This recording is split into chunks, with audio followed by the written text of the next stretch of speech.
Welcome to the podcast, which is all about the world of direct response. Are we on the air? I'm your host, Shawn Wilsie, and for over 30 years, I've hosted shows on cable shopping networks. And now, I want to be your guide into this world as we look at the ever-changing nature of these industries. My guest today needs no introduction. In fact, I think this is either the fourth or fifth time now. She's battling Marv for most appearances on the show. Manuela Marcheggiani from Isomers, but the big change, the big difference, of course, is now we introduce Isomers as seen on Home Shopping Network as opposed to Shop HQ. Manuela, thanks for spending some time with me this afternoon. Thank you for having me. It's always a pleasure, Shawn. I love doing this. I gotta ask because I'm so curious. So now you had the big debut on HSN, which, by the way, I talked to your son the day after, and he said it was very successful, and so I'm Yes. very happy for you that it went well. Thank you. That's Thank just you. Thank you. best news possible. Did you kind of feel like, you were I remember when I was a kid, I had to change schools at one point. And so even though I was used to going to school, it was just a totally different vibe. Did it kind of feel like that when you first stepped on the stage at HSN? Totally. I felt totally like it was a new vibe. I felt like I wanted to be very, very careful, mind my P's and Q's, like where do I stand? What do I do? Where do I look? It was all brand new in that way and appreciating the larger platform and the bigness of it. I mean, because it was new and they have very different rules or setup, it felt like it was much more prime time. It was much more important. So I wanted to really pay attention and do it properly. Well, they've been doing it forever, so I'm sure it's a well-oiled machine. Did it feel Mm. that way? Absolutely. Absolutely. It was a well-oiled machine. They knew exactly how to do it. They made me feel absolutely comfortable. I was very nervous going in because again, it's a different platform, different, the whole thing's a little different. But it is surprising how friendly, cooperative, supportive everybody is. And it's been like through from the front door to the back door, like everybody. It's not just an anomaly. It is such a great atmosphere. When excuse me, when you posted on your social media, it was like 2 weeks before the show, maybe a month before the show, whatever it was, that you were flying out there. I think you said to have a dress rehearsal or something. Did you ever have a dress rehearsal at Shop HQ ever? No, I actually didn't have a dress rehearsal at Shop HQ. And what the because that was also very different. I think Shop HQ kind of was in an early phase where we had initially joined. So it was in the beginning stage. So I think there was a lot of learning. It was a much smaller network. But what they did at HSN is they had a beauty camp or basically a mini vendor exhibition.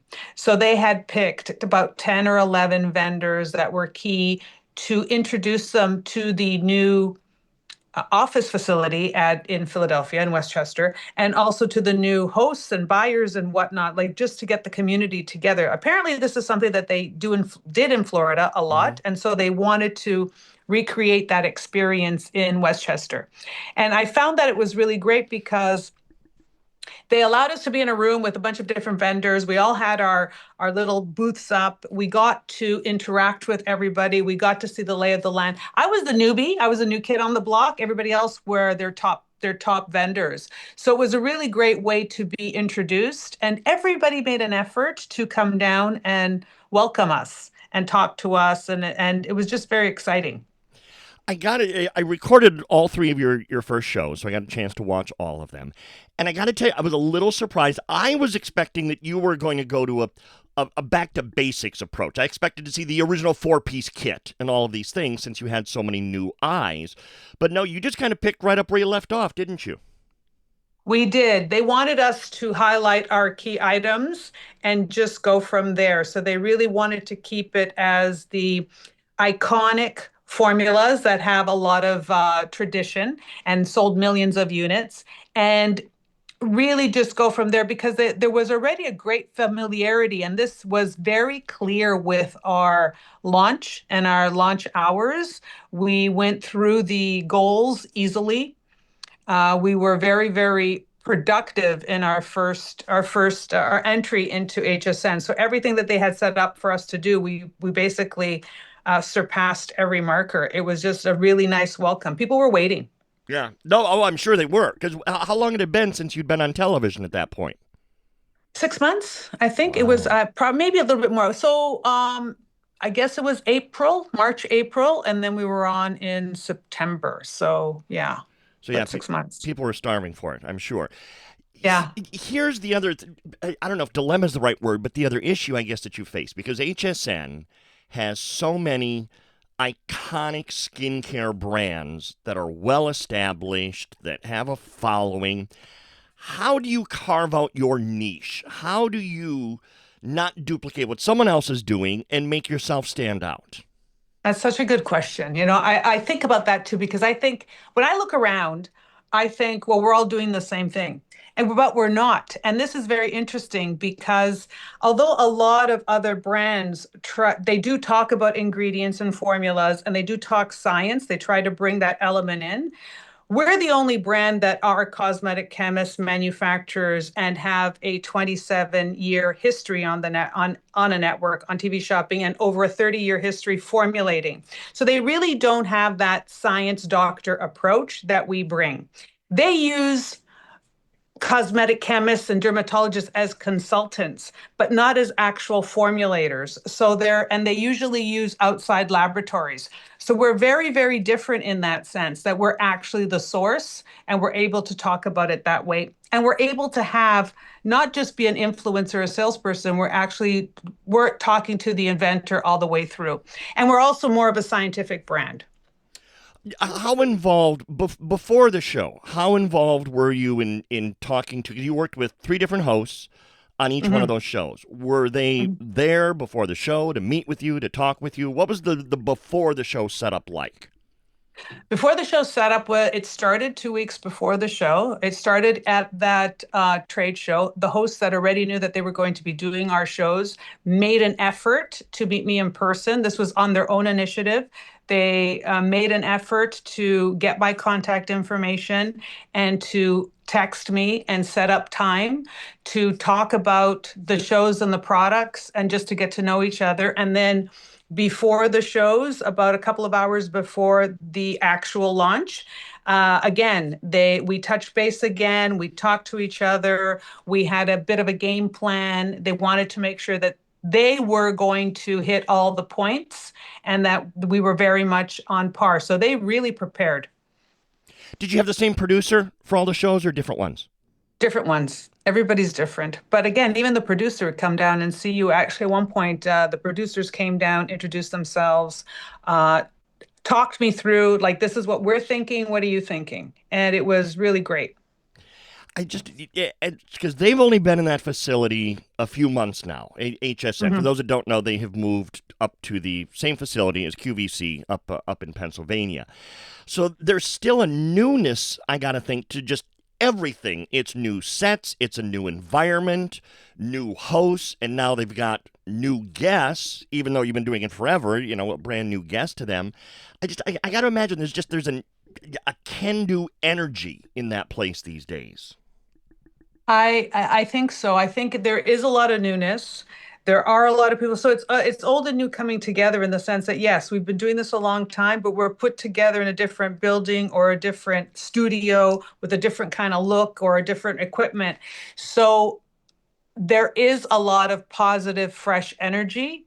And it's kind of nice too because everybody seems to want to do a really good job. They're all trying to find their way, but they're all very mindful that everybody's learning at the same time. Now, I got to talk to you just as a businesswoman for a second, and you don't need to give me exact numbers. I'm not expecting that, but obviously, HSN has a much bigger customer base, more viewers than Shop HQ had. Hmm. And it's pretty much public knowledge that Shop HQ was losing homes throughout their last few years. Hmm. So now you have very successful shows. Do you just get back to your offices and say, and pardon my language, holy shit, we have to fulfill all these orders now? Yes, we preloaded, so the inventory has to be there ahead of time as opposed to the it's a little bit different. So we kind of shipped everything out, and I just thought, well, how long is this How long is this going to take us to go through? Or when you look at a schedule, Shawn, and you see, like, when you're doing a show at some networks, that, I mean, they're an hour, 2 hours, 3 hours of TV, right? And Right. you're on, and you do that like two or three times in a day. So it's not unusual to have 12 hours in 2 or 3 days. So 12 hours of airtime in 2 or 3 days as a brand. And then you go to a network where you have 40 minutes over 3 days, or each show is a 10 or a 12-minute hit. They call it a hit. And that is equivalent to an hour or an hour and a half of airtime or 2 hours of airtime. So it is quite different that way, which makes it almost feel like you go in for a minute. It's almost like you're going in for just a 10 or 15 minutes. You still feel very fresh. You almost feel like you didn't even finish your conversation and it's over. And yet the results are there. Again, my area of reference is mainly Shop NBC because I can recall when you were there, if you were having a very successful event, all of a sudden, Jim Peterson's computer shows, just for example, all of a sudden they're getting canceled and it's more Isomers, more Isomers, more Isomers. You actually had shows added after your first 3 hours, didn't you? I did. I did. I had shows added and I had the following week added. I have next week, I'm there for the week from November 2nd to the 6th. And again, I'm back with full hours on the 11th and 12th or the 12th and 13th of November. So they're just adding, they also added another visit last week or the week before. They took someone out and put us in. Wow. So uh, they really are accommodating, and they really are working to strengths. And it's very interesting. It's very fresh. Like you would think that the entity with all the changes going on, it would be slow to move. It's not. Even though it's large, it's being very nimble. It's being very responsive. There's a lot of engagement, and they're very much aware. They're very much into um, helping people, and they're very much into putting things in its best light. That's my experience up to this point. So I think I've been there already since our launch in September, and we're just at the end of October. I think I've already been there four times, four Wow. different visits. Yeah. Well, it's got to be an easier trek from Toronto to Philadelphia than to Minneapolis, so that's got to be nice. The okay, so it is. It's only an hour and a half. Like it's literally, it's really, it's not less than an hour on in air, apparently, according to the pilot, because he's like, it's less than an hour. It's like the taxi. Yeah. But they have like a 7 a.m. flight and then like a 9 p.m. flight. So you're kind of, even though it's shorter, it's almost harder to get there because you've got to really, you lose a day on Yeah. each end. Yeah. Going back to the planning out, I remember talking to some of the QVC hosts once about how far in advance they have their show schedule so the buyers can have product ready, and because the onus to a large degree is on the buyers to come up with the product for these shows.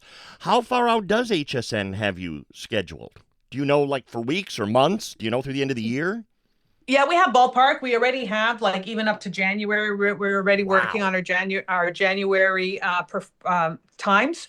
But already our January's already moved twice. So they are out. They do know, and they kind of just block you. But then they don't really know your exact day and time till about 2 weeks, and then 1 week out, and that could change a little bit. But they try to keep it within the overall the overall dates, and then they move the times around a little bit. I What think they have so much going on though, Shawn, because I do think that they have so many brands, and they really like the variety, and they really have put together, you know how we used to do those hours where they were like an all-star hour? Yep. They do a lot of that kind of concept where every hour has a lot of dynamic things going on. Not necessarily just beauty focused. Sometimes it's the top items of the week, sometimes it's what's seasonal, sometimes it is just a category.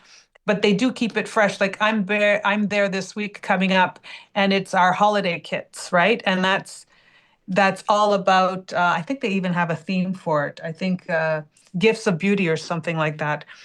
So they're very much programmed. They're very much into creating a lot of excitement. So you've been at Shop NBC HQ, blah blah blah. You've done it overseas for other networks. What Hmm. was the thing at HSN now that you've been there a few weeks, where you say, I was not expecting that? Good or bad? Probably good. Well, I was not expecting to have Martha Stewart in the next studio. Oh, wow. Okay, I'm starstruck. I'm a fan. That's wild. Me too. Yeah, I was not expecting that. I guess that there's a lot, and there's a lot more people. I was not expecting to see. I've already bumped into a few people, which I thought, oh, that's kind of cool. It's very, very nice. For them, I think I was, I don't know. I like the fact I was not expecting that everybody is on point. Like there is no weak link. I don't see it in there. Everybody who's on the ground is on the ground. They're all engaged. And they're also really respectful to each other, like the between the staff and all their processes. When you go in and you check in at the front door, there's a certain the security people, and they try to really welcome you in, but at the same time, they're very careful. So they're really following the protocol. Then you go into your studio, you meet more people, and everybody knows who you are, why you're there, and they kind of just walk you through Hmm. everybody. And they're so mindful of time, right? So they know like you've got 2 minutes, 3 minutes, like everybody's just on point, and they're very well equipped. So they've got all the tools you need, they've got all the supplies you need, they make sure everything is there. You just walk in, and you're allowed to kind of walk in and do your best. Yeah. I was very happy to see your first show was with our friend Sarah because Oh, you I had know. worked with her before. Did that help a little? Oh, it was great. It helped a lot. It helped a lot. It was so nice having a show with her. It was just so, so great because that really helped. I was really nervous. We've been able to be in a playground like Shop HQ where you could say a lot more and do a lot more. It was a little bit more open, a little bit more permissive than HSN, and there's just a different rules, right? And so I was kind of nervous about speaking and having Sarah. She was just like, we're just gonna be friends, and we're just gonna talk, and you're gonna be fine. She kept telling me that Yeah. it's gonna be great. And it was, it was just so, yeah, it was just so easy. Yeah, that's the way it came across too. It was like just two old friends and you're eavesdropping on the conversation, and that's the perfect world of television shopping when it's executed like that. I want to take a few minutes and get skincare geeky with you because we've never really done this, and I am obsessed with skincare. I have been forever. Um, by the way, quick question, because I know you used to formulate for others. Do you still do that, or are you strictly isomers now? No, no, we do formulate for others. We formulate for quite a few large brands that are known internationally. We've done some formula optimization, which means that they come up with a concept and someone's tried to formulate for them, and we fix the formula. So we've been able to do that for some large brands. And then for some smaller boutique brands, we do make it for them still. Okay. Um, what is, because you have been such a leader in skincare for the decades that I've known you now. Isomers will be the first to have something, then all of a sudden, other people are following suit later on. If you're Mhm. looking into your crystal ball, what's going to be the next big thing in skincare? Well, we thought it would be exosomes, and we are doing exosomes ourselves in the sense of the science of it. Ingredient wise, you want something like an exosome or a stem cell or some kind of vesicle that can help with regeneration. So you want something that is growing, stimulating and growing cells or skin, or helping to fill in the blanks so your skin can do it, your organs can do what they have to do, because you have to remember your skin is an organ, right? So you want to fight against the environment or time that breaks us down and kind of rebuild that way.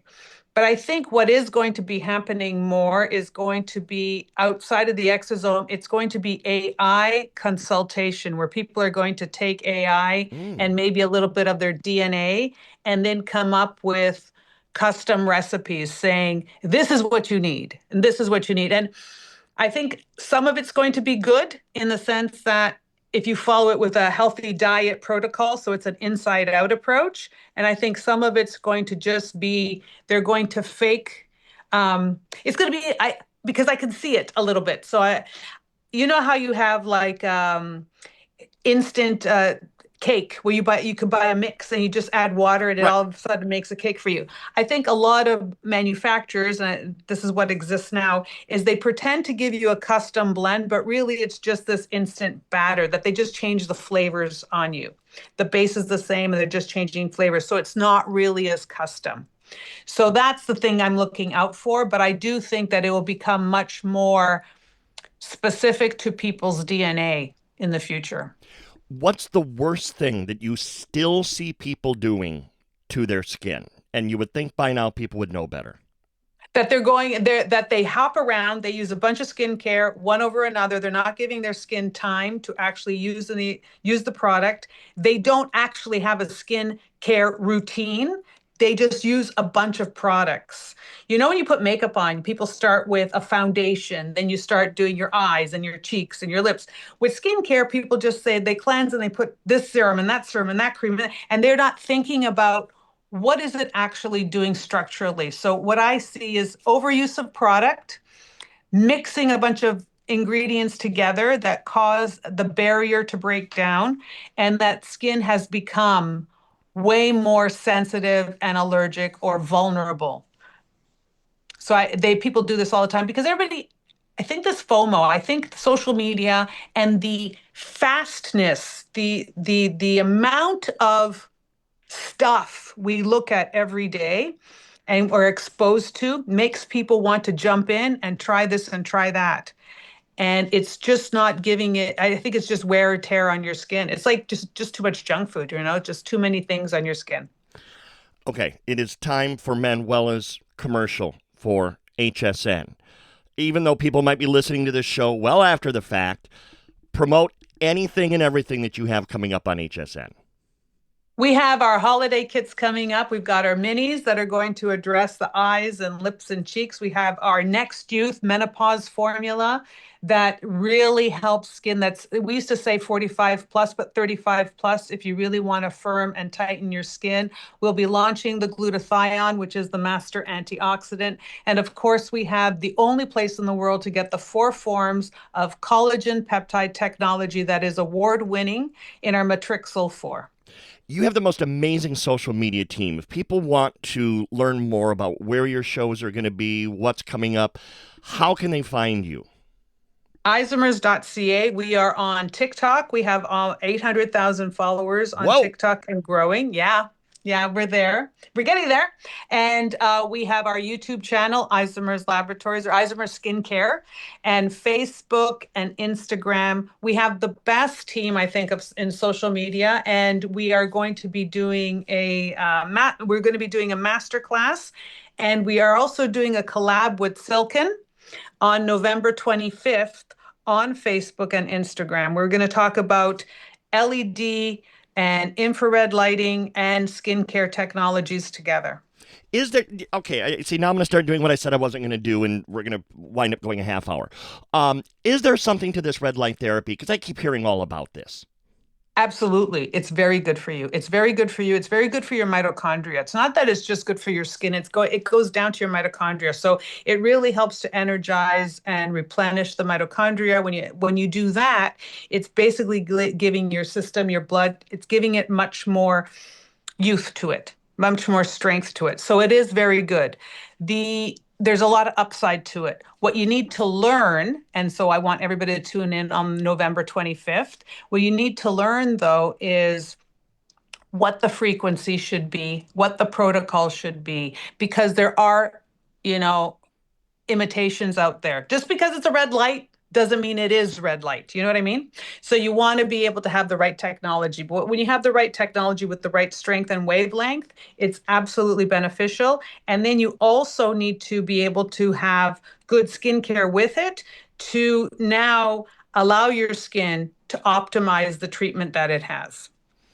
Okay, because again, just because something is a hit on TikTok, I'm the big cynic. It's like, yeah, whatever.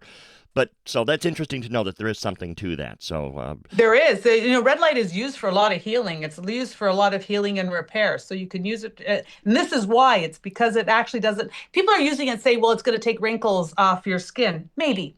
But what it is doing is it's working in the mitochondria, which is even more important than the wrinkle. Like, if you understand, like, it's something that you don't see, but something that will help prevent and help rebuild much better than just the wrinkle activity. This is the whole point. So it does need time and it does need a protocol, but you will have more benefits than you can imagine. interesting. Okay. Thank you for that. Manuela, again, always, always, always such a pleasure. You are welcome here anytime, my dear. Oh, thank you so much. I love you. I love this and I love you so much. And thank you for having me, Shawn. Love you more. Take care and say hi to your son. I will. I will. Okay. See you soon. Okay, real quick before we put the top on things here, one more just little piece of housekeeping that I want to take care of. I got to thank one of the HSN hosts for reaching out to me and clarifying a couple things. One, I got Rebecca's last name wrong, and it's Wood singular, not Woods. So thank you for that clarification. And also, the reason for the silly walk, if you will, the skipping that the host did in that video that I played the clip of, is apparently that was a take on a TikTok thing. Now, if it's on TikTok, I'm never going to know about it. It's just, I download the app, I post a couple things, then I wind up deleting it. Then I download it again, post a couple things, delete it. It's just, I'm not a TikTok person. So yes, if something was viral on TikTok, odds are really good I don't know about it. So apparently that was the reason for that. It was kind of a take on something that had been done on TikTok. So thank you for the clarification. I always do appreciate any time if anyone reaches out to me, especially from within the industry. Again, I keep all of our conversations private. Never divulge who you are, so don't worry about that. And for clarifying, because I make mistakes, and that was a good mistake. So glad that we could clarify that. Now, let's see here. Please subscribe wherever you get your podcasts. You never miss a show. Plus, you can listen. By the way, I still read this. You would think I would have this memorized by now. So you never miss a show. Plus, you can listen to the archive of past shows. I hope you'll check me out on X, Facebook, and YouTube at Shawn Wilsie, and on Instagram at SWilsie. Thank you for downloading this edition of Are We on the Air, and a huge thanks to Manuela Marcheggiani for her time. Yes, I know, Travis. That's why we give such bargains. Copyright 2025, King Bobby Productions, all rights reserved.